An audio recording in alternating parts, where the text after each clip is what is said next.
Alright guys, so I'm back with part 2 of the Timberland Pro Boondock 8-inch ballistic nylon workboot review. That is a bit of a mouthful, is it not? Giggity.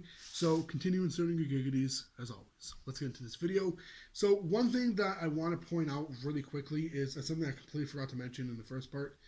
This has a composite toe like every other Boondock, at least that I'm aware of, as a composite toe.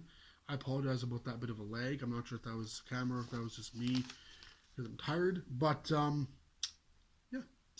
So that being said, this has a composite toe, so it's metal free. So if you guys are working in extreme colds, this is insulated as well. 200 grams of thermalite, which is, I believe, I'll confirm it in the comments and I'll pin it on what I find out about this stuff.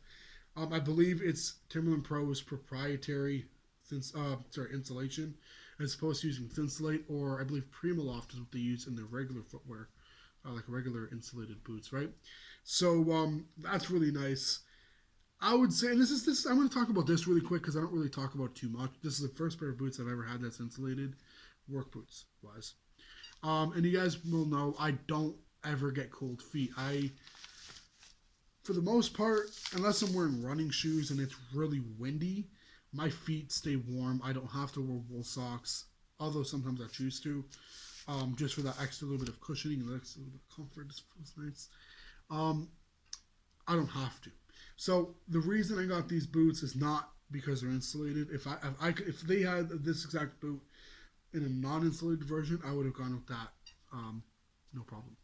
So these, I would say, if I had to really guess roughly like a temperature range in Celsius, you guys convert to Fahrenheit, whatever you want to do.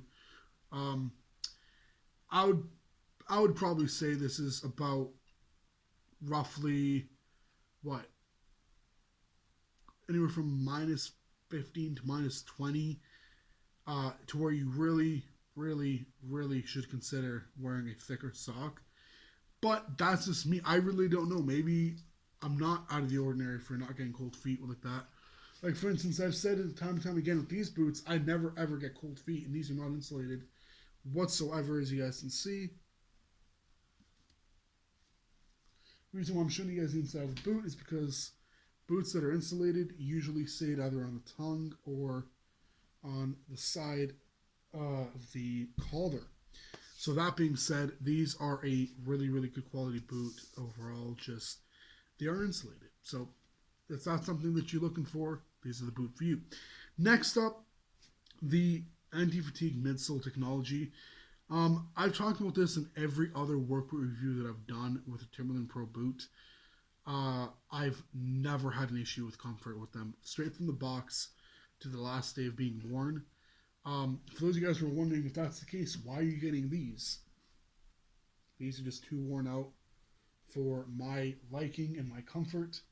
Not comfort literally, but comfort in the sense of just, I would prefer them to have a little bit more traction, a little bit more tread. And you guys can see, especially over there, it's starting to wear through. That is not dirt, as you guys can see. So again, it's not like I absolutely have to, but I just preferred it. I'd rather spend my money, and get what I'm getting. If you guys are working 10, 12 plus hours a day, I would be comfortable, and I would say these are as reliable as, the more you wear them, the more comfortable they're going to feel on your feet. I don't know how Timberland Pro does it. I really don't. I mean, I wouldn't compare these to Boost in terms of the way the cushioning feels, but I would compare it to Boost in terms of the fact that your feet will never feel sore, like ever. And I'm saying that 10 of 10 right now. Cushion is a 10 of 10. And it's been like that with every other Timberland Pro boot that I reviewed on this channel. And I would assume it would stay like that. That being said, getting into the next point. This has electrical shock resistance. These next few points are going to be more towards the safety boot regulations rather than the features of the boot directly. Even though this is specifically a work boot, this is going to have these features. But that being said, this is just mainly one of those things that if, let's say, you were working around live wires or any live connectivity, these will try to cut out. Again, I say try because the reason these are electrical shock resistant and then not electrical shock proof is a liability thing. So if these get wet on the bottom, which 90% of the time they will, especially during when it's wet season out, there's a chance of these boots getting wet on the bottom. That greatly reduces how well that electrical shock resistance works. Now, I don't remember exactly how it's incorporated and what makes it do what and work how, but I mean, it works. I would hope it works at least. I can't really say too much about that because I haven't had, I don't got much experience with working in anywhere that would really have live wires. So it is nice to have that though. And next up is the puncture resistance in the outsole, in the midsole. So you guys remember, I believe it was the Boondock video. Pulled out my trusty dusty knife. This is not the same knife, by the way.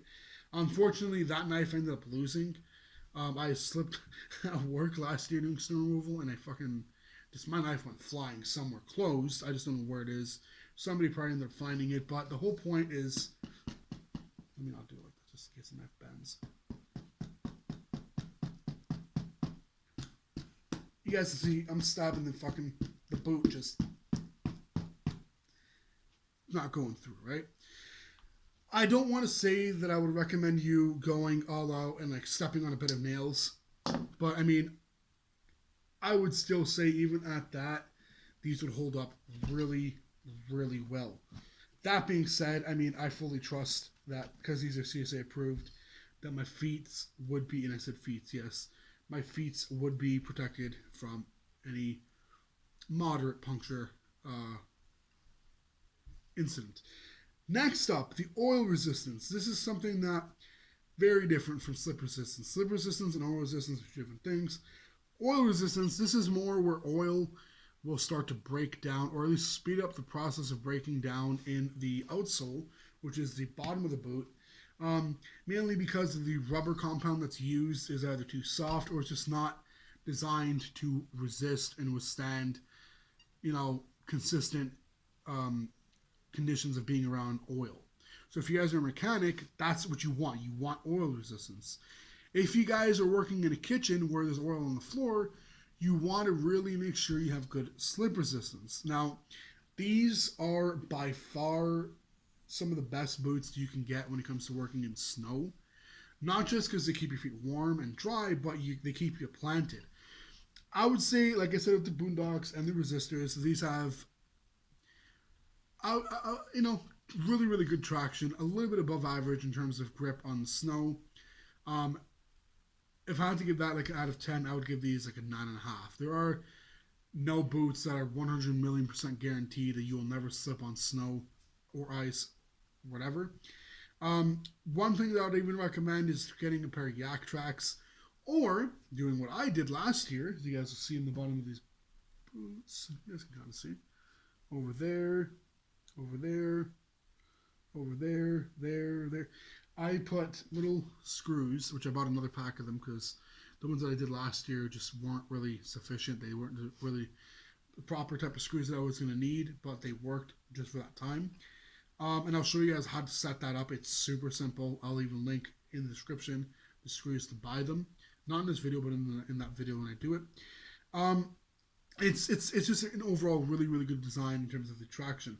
Talking about the outsole, the bottom of the boot, this also has a cold formula. So this is a Vibram Fire and Ice to be specific, but this particular function or feature rather goes for all Timberland Pro Boondocks, and if I'm not mistaken, all Timberland Pro boots. Don't hold me on that one, I don't know for sure, but at least for the Boondocks and the resistors, they have this cold formula TPU outsole, which is essentially, it's not going to freeze up and become stiff, giggity, when it gets cold. So that's great if you guys are working outdoors in the cold. If not, it really doesn't matter too much. So be it. I would say out of 10, that's a 10 of 10 reliability. I've never had an issue with the flexibility on these boots decreasing, if you will. Next is the waterproof upper, and I think I touched up on this a little earlier in this video. I would, by far, this is probably one of the best things about these boots is these are not a rubber boot. And I know some people are really hesitant, even though this is an 8-inch boot, they're hesitant seeing that it's waterproof and be like, oh, but water might still seep through. No. Not with the leather Boondocks, and surely as hell not with these.